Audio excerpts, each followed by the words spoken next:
Well, it's going to be an exciting season. We've got a young team. We have 4 returners, 4 new players. I think the biggest thing is that it's a new group. I mean, I feel like it's new because of last year. Obviously the circumstances with COVID, we did get to play our season, but we had 4 freshmen playing in the NCAA championships in May. So you can imagine the 4 new players and then the 4 freshmen that played at NCAAs. I mean, we have a very eager and hungry group. So I would say that eager and enthusiasm and exciting are going to be words that you use to describe our team this year. All right. Well, Christopher Walsh and Son have the first question. I'm going to try to get this in. How is name, image, and likeness affecting you, especially since you have so many international players year in, year out? That's a good question, Chris. It hasn't really impacted us yet. And I think right now we're just continuing to navigate it, learn about it. But so far there has not been I think eventually it will really impact us because of the global kind of networking and exposure. But at this time right now, there's not a whole lot of movement or activity. All right. Who's up next?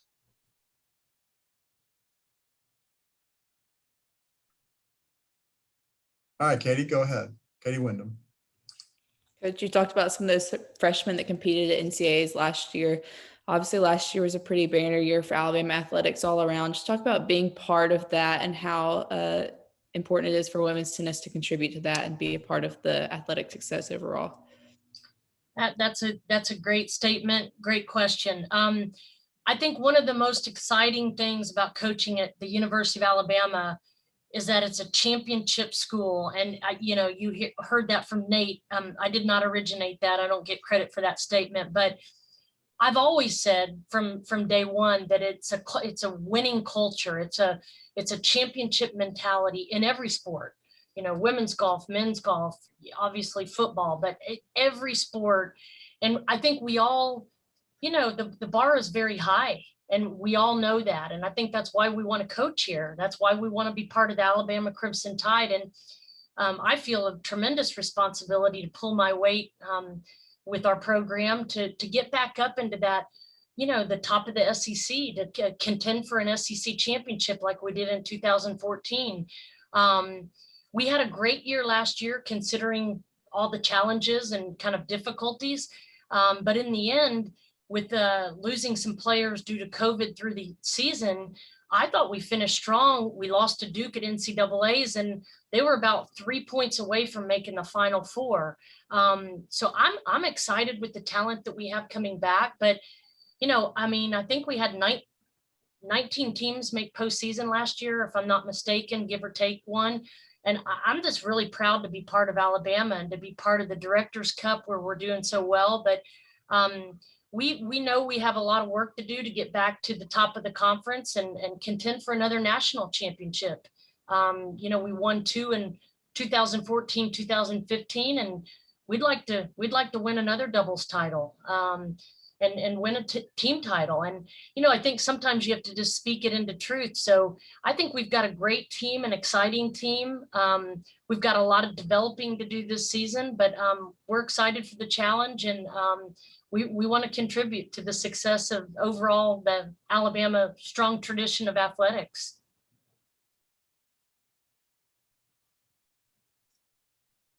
All right. Anybody else for Coach? Come on, somebody shoot me a question. I got a lot to say. Come on, we got a lot of excitement in our program. All right, can I give y'all a question or something to write about? Absolutely. So Alexa Garachi, who graduated in 2012, is one of the top women's doubles players in the world. She is at one point last year was ranked number 2 in the world in doubles. She's getting ready to compete in the US Open. She got to the finals of the French Open in doubles a year ago. And I just encourage you to follow her success. She played here for 4 years and obviously is going and doing great things. Erin Routliff played here. She won a national championship in 2014, 2015, and played for another one in 2017, which people don't know about. Lost in the finals. She just won her first professional WTA doubles title. So I think, one really positive is that we've got a lot of players going on and continuing to play in the pro leagues. We have other players too. They just haven't had that, that success yet. But, and I think it kind of is just a testament to the development that the players have in our program. So I'm excited about that. And then another thing is, we've got a great coaching staff that's been together for a long time. Keith Swindoll and I have been together coaching for, I don't know, Ruth's helped me, maybe over 15 years. And then, and Jonathan Berhane is in his 4th year as my assistant, which in women's tennis doesn't happen very often because people jump a lot because they get other opportunities, better opportunities as head coaches. So, Alba Cortina Poe has done a great job just finishing. She won the NCAA postgraduate award. She was a academic All-American for the 2nd consecutive year. We've had the highest team GPA award for, I don't know how many years now, but I think it's like the 3rd year in a row. So I just, there's a lot of excitement, a lot of really neat things going on in women's tennis. And I'm happy to talk about them anytime y'all want to hear about them.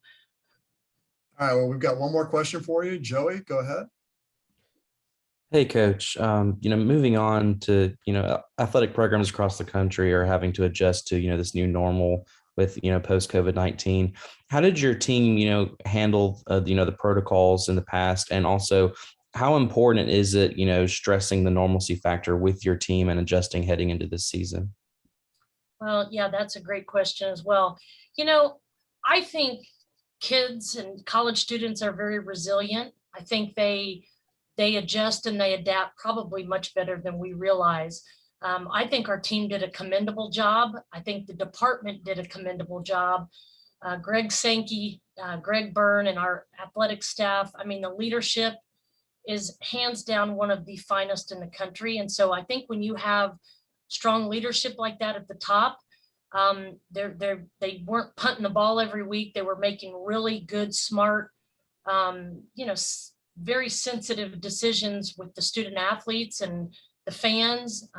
So I think it trickles down to the coaches and the student athletes. And I think we're in a very safe and healthy environment. And I think the protocol that Jeff Allen and Dr. Rob and that staff has done a great job. So certainly we have great leadership and guidance that has helped all of us a lot. And I would say, I'm very biased, obviously, but I would think University of Alabama is one of the front runners in leading with safety protocol and measures. And our team did a great job. They just adapt. And I think it helped us. A little adversity sometimes is not always a bad thing if used in the right way. I think it also kind of helped all of us realize what's truly important in life.